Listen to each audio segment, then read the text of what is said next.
The room tilted the moment I heard it. 30 years old, and still nothing to show for it. My father's voice cut through the warm glow of yellow string lights. Sharp and cold. The cake knife slipped from my hand, clattering against the plate.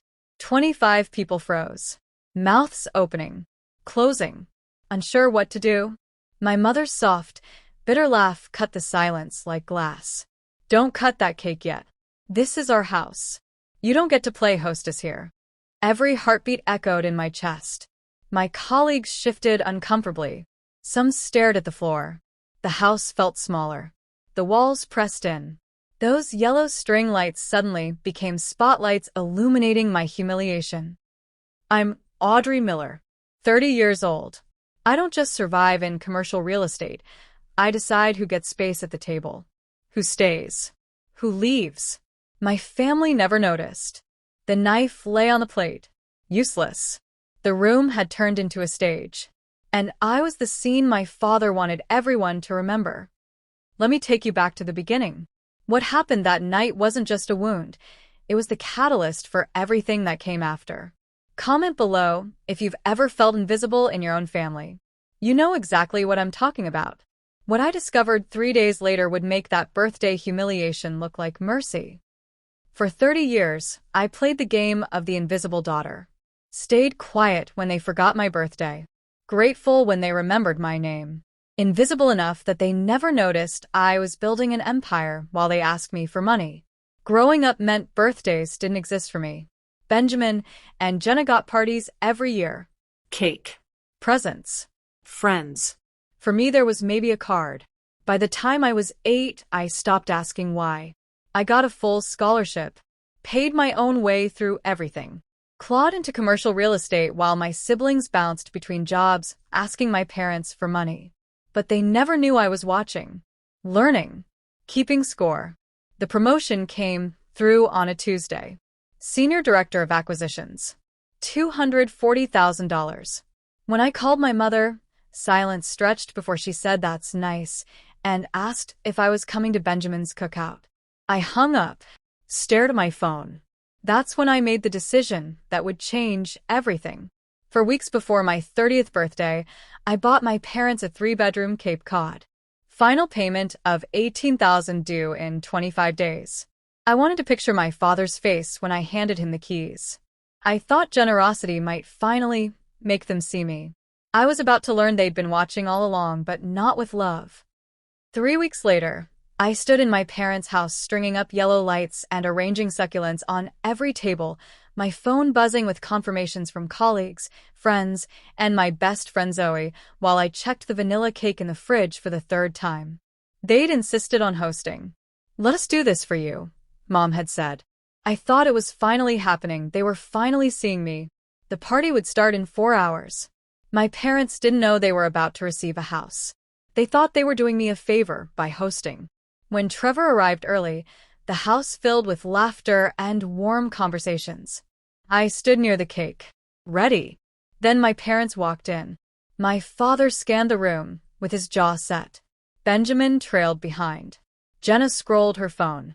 When he said nice setup must have cost quite a bit, my stomach twisted. He sat with arms crossed. My mother's kiss landed cold and brief on my cheek. Zoe told me to ignore them. At 7:30, I stood near the cake, as everyone gathered.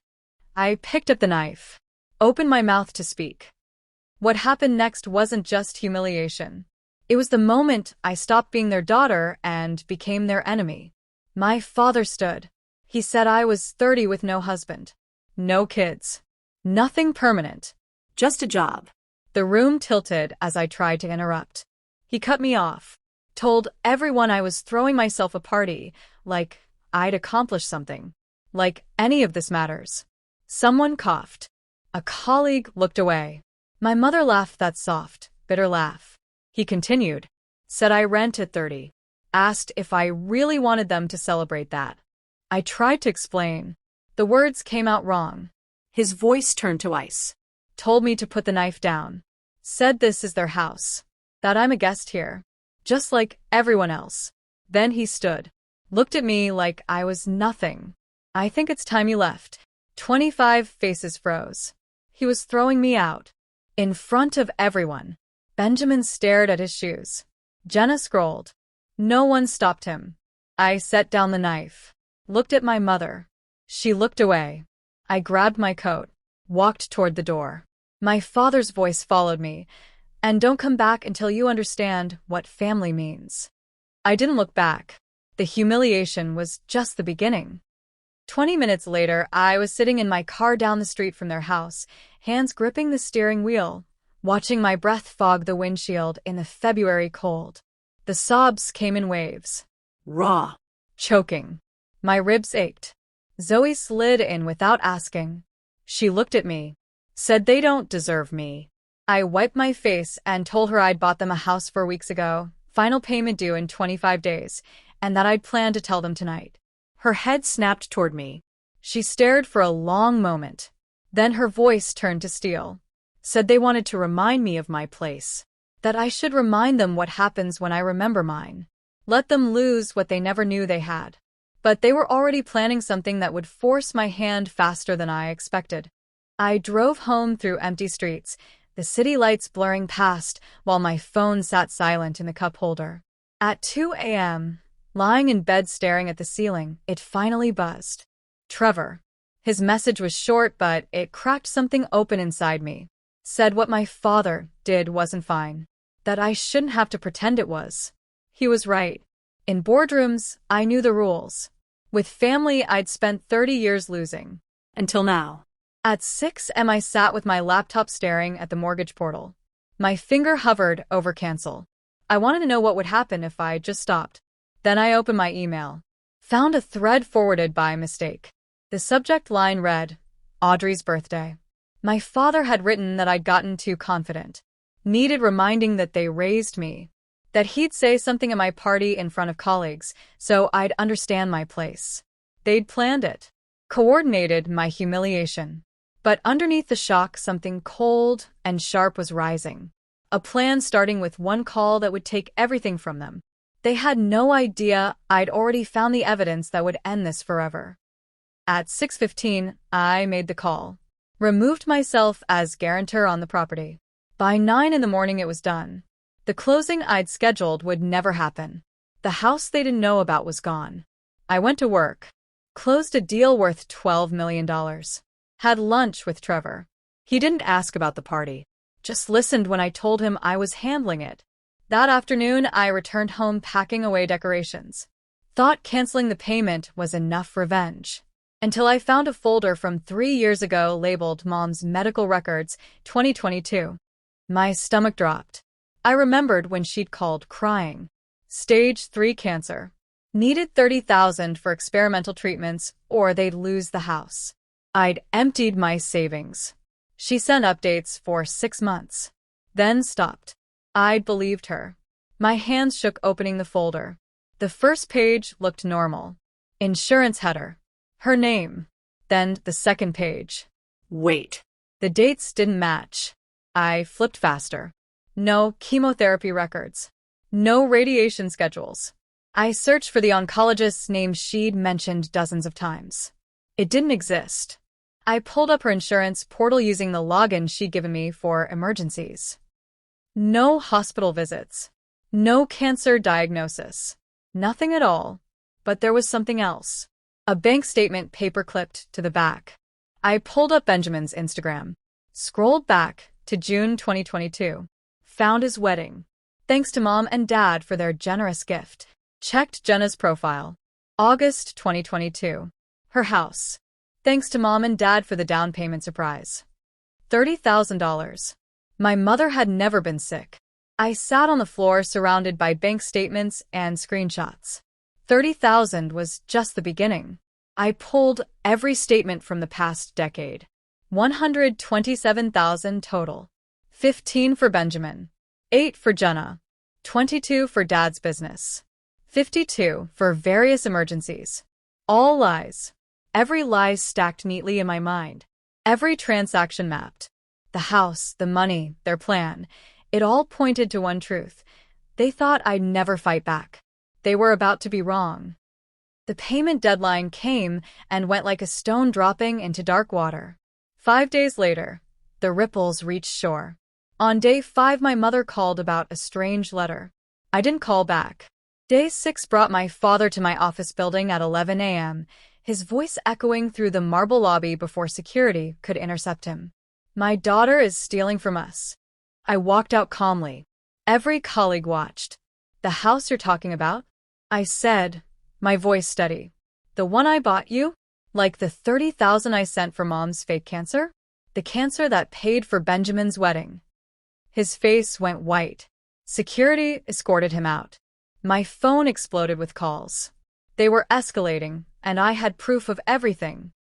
Day 7 arrived with my mother standing outside my building, Benjamin and Jenna flanking her like reluctant bodyguards, and Mrs. Blake, my neighbor, holding up her phone to record everything.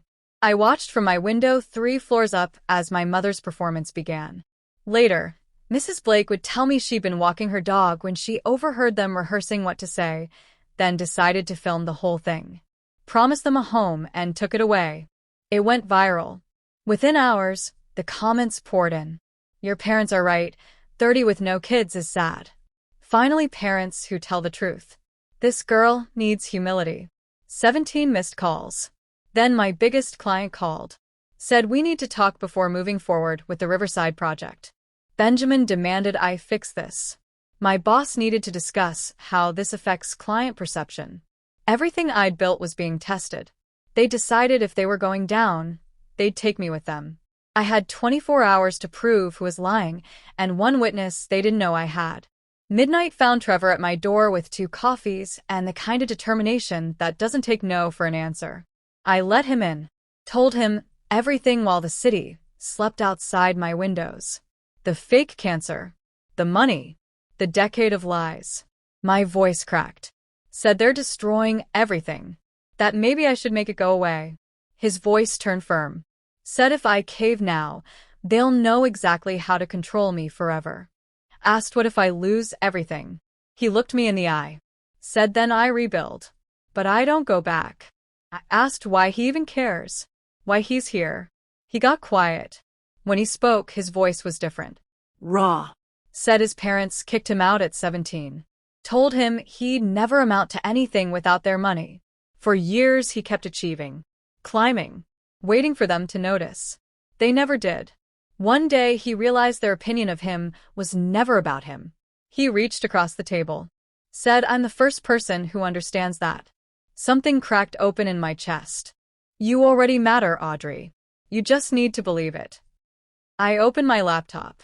Typed an email to my boss, my client, and everyone who'd seen that video. Day 8, I walked into my boss's office with a folder. Everything inside. The email planning my humiliation. The medical records showing no cancer. The bank statements showing $127,000 in loans never repaid. He read it all. Asked if they really planned this. If my own parents coordinated my public humiliation. I told him they're not victims. They're strategic. Betting that fear of scandal will make me comply.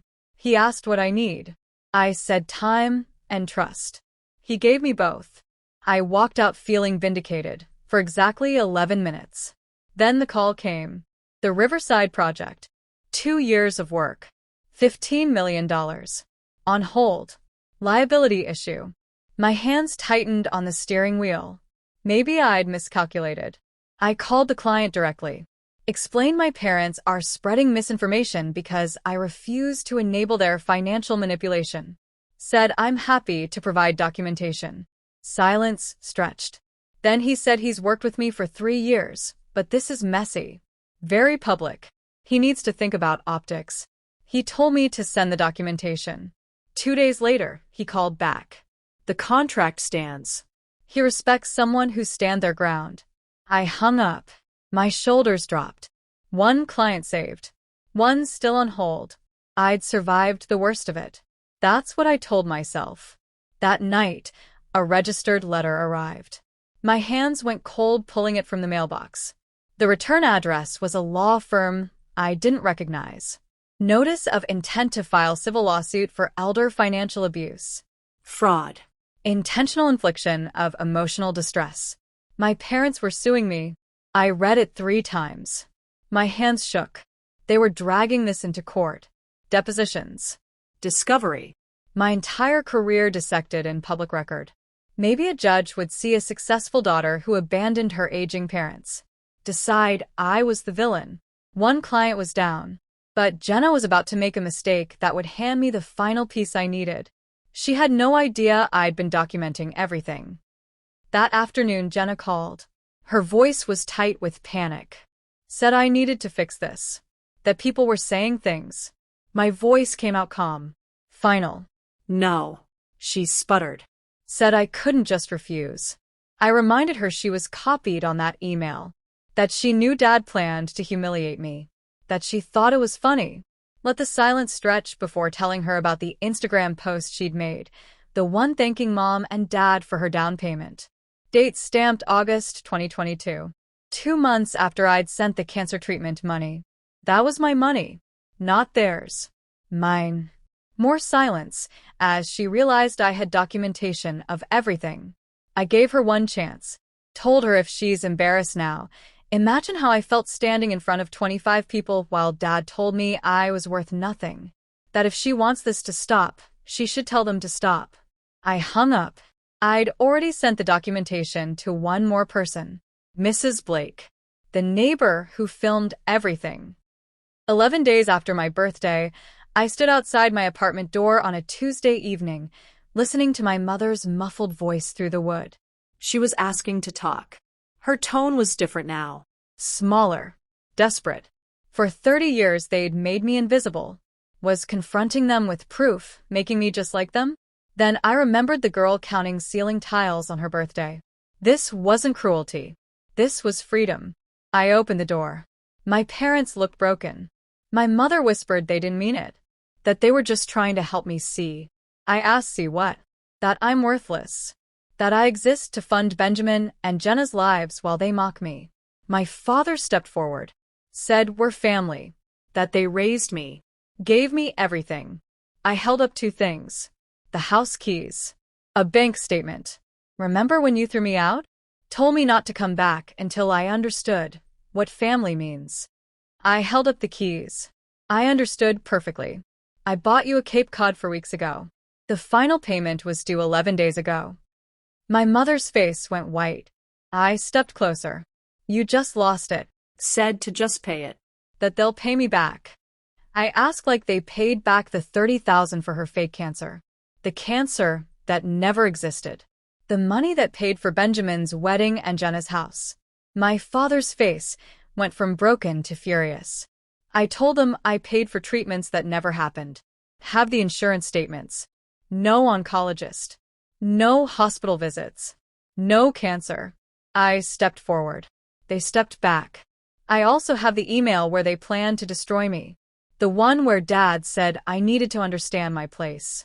That I've sent it to everyone who saw that viral video, including the neighbor who filmed it. My mother's tears stopped completely. Just stopped. I told them Mrs. Blake said she'd be happy to testify about what she heard them saying before they started crying for the camera. Something about making sure this ruins me. My father's face went white. I looked at them both. Really looked at them. I'm not your daughter. I was your ATM. And now I'm closed for business. I closed the door. But I should have known. People like them don't give up. They regroup. My father wasn't done. He was about to play his last card. It would backfire spectacularly. The next 3 months tested me in ways the humiliation never did. The lawsuit was withdrawn after their lawyer saw my evidence and refused to file it, but the whispers didn't stop. Some colleagues admired how I'd rebuilt. Others wondered if I was the villain. I stopped caring which. Trevor became the person I called first with good news and last before sleep. The Riverside project broke ground in April. I stood there with champagne and a hard hat, realizing I'd built something they could never take from me. But my father wasn't finished. On day 87, he made one final attempt. When he showed up at my office one last time, I let security bring him in. I wanted to see what he'd try. He looked older. Thinner. Said I couldn't do this. That I was punishing them for one mistake. I asked which one he meant. Coordinating my public humiliation. Faking cancer to steal my money. Or trying to destroy my career. He said they were my parents. I told him they raised Benjamin and Jenna, that I raised myself with money they stole from me. His voice dropped. Said my mother is actually sick now. I leaned back in my chair.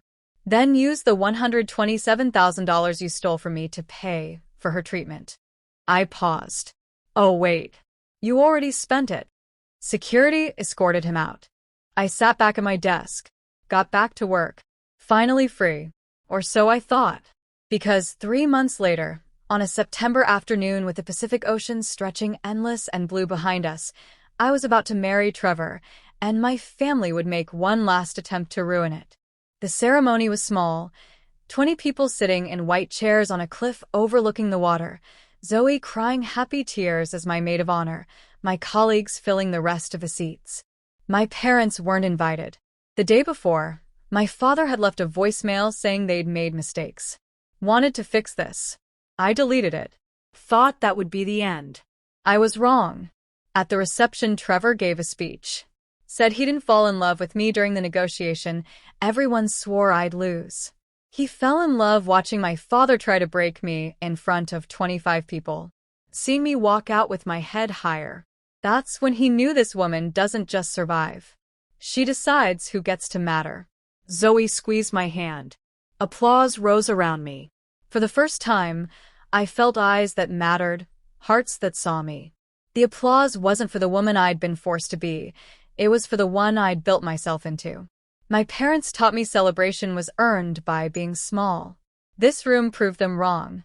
These people chose to be here. Trevor saw me at my lowest and stayed. This was love without conditions. I was crying, smiling too. For the first time in my life, I felt completely seen. I thought it was over, that they'd finally accepted defeat. 3 months later proved me wrong. They'd try one more time, and I'd have to choose between mercy and freedom. 3 months into married life, on a quiet December morning while Trevor made coffee and hummed off-key in our kitchen, my phone buzzed with a message from a number I didn't recognize. I almost deleted it. Something made me open it instead. Jenna's name appeared. My stomach dropped before I even read the words. Mom's sick for real this time. Dad's asking if you'd help with medical bills. I know we messed up, but she's actually dying. I stared at the screen. Trevor hummed in the kitchen, making our Saturday morning coffee. 3 months of peace, and they were back. I read it twice. Thought about the fake cancer, the real money, the decade of lies.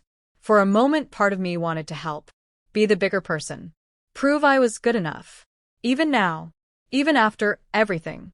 But then I thought about that 8-year-old who stopped asking why she didn't matter. The woman who bought them a house they never knew existed. The daughter who kept trying to earn love that was never going to come. That girl didn't exist anymore. I'd grieved her. Let her go. Built something better. I looked at Trevor. Sleeping peacefully. Trusting me. Loving me without conditions. I typed one sentence back. Sell Benjamin's wedding photos and Jenna's house. That was my money, anyway. Blocked her number. Not out of anger. Out of peace. They never understood this. They didn't lose me the night they humiliated me. They lost me the moment they taught me I wasn't worth celebrating. By the time they realized what they'd erased, I was already building a life they'd never be part of. The daughter they made invisible is the one they'll regret losing for the rest of their lives. And the woman I became? She's the one they'll never know. They never owned me, never knew me, and that freedom? Mine forever.